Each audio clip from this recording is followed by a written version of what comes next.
Olá! Quem é que já não ouviu a célebre pergunta: Você acredita em Deus?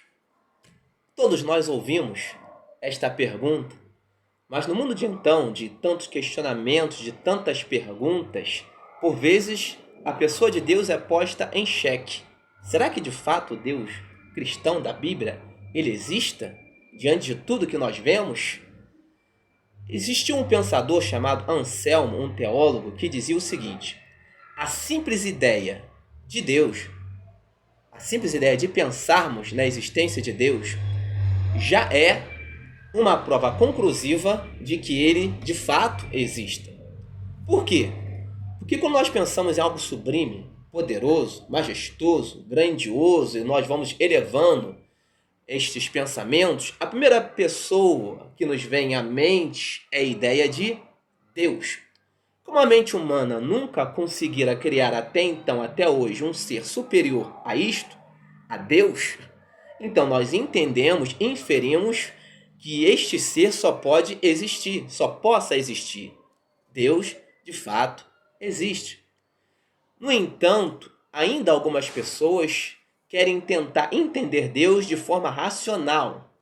E para tanto, nós temos as 5 vias de Tomás de Aquino, que de forma filosófica, racional, tentou explicitar ou nos explicar sobre a pessoa de Deus. Será que de fato Deus existe?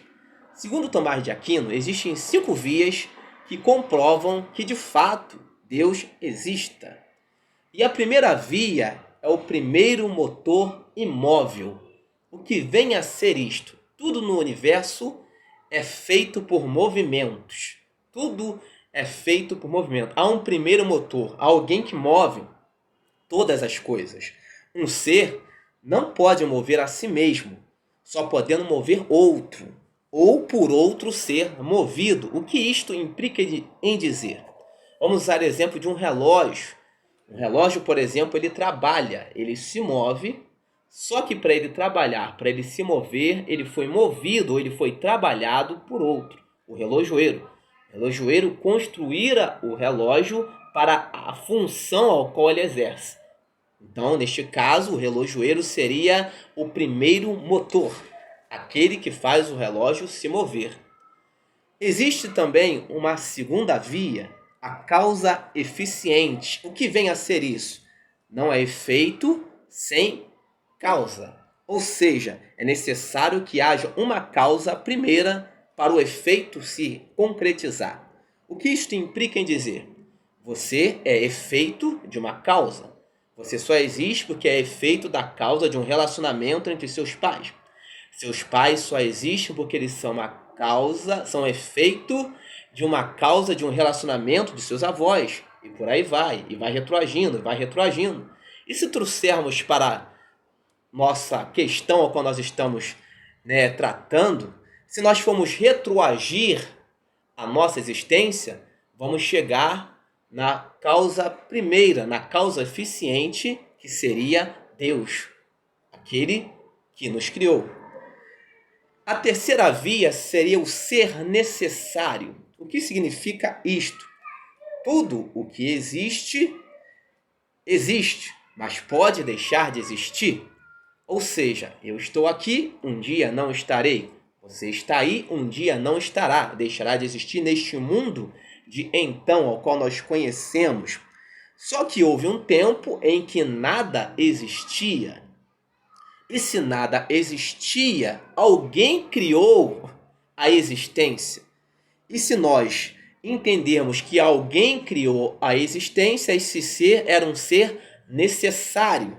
E este ser só pode ser Deus, o Criador de todas as coisas. A quarta via, ela nos fala sobre o ser perfeito. O que vem a ser perfeito? Nos dá a ideia de graus de perfeição. Mais, menos. Belo, feio. Mais bonito, menos bonito. Mais inteligente, menos inteligente. Mais forte, menos forte. São graus que nós conceituamos de perfeição. E nestes graus de perfeição, quando nós pensamos em alguém mais poderoso, mais forte, mais sublime, mais majestoso, mais glorioso, a primeira ideia que nos vem à cabeça é Deus.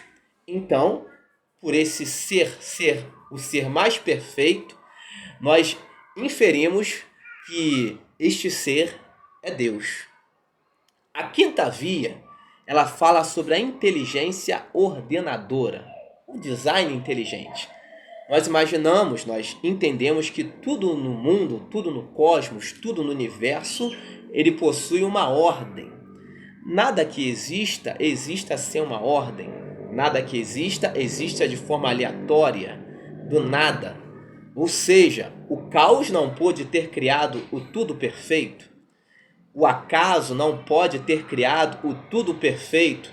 E nós inferimos que esta mente inteligente que criou toda esta complexidade que é a máquina humana, que é o universo em si, que tem leis, só pode ter sido alguém muito inteligente, muito sábio, um projetista. Este alguém nós entendemos como Deus.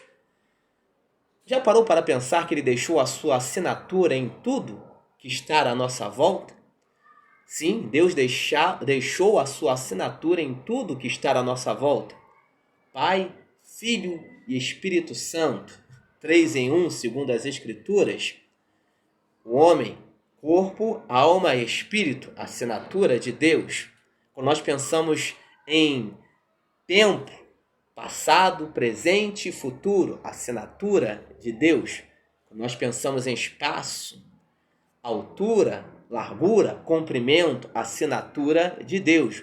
Quando nós pensamos em química, física, átomos, prótons, elétrons, assinatura de Deus. Estado da água, sólido, líquido, gasoso, assinatura de Deus. Em tudo no universo, nós vemos a assinatura desta mente brilhante, desse ser brilhante chamado Deus. E aí, você acredita em Deus ou apenas acha que é fruto da imaginação? Que Deus abençoe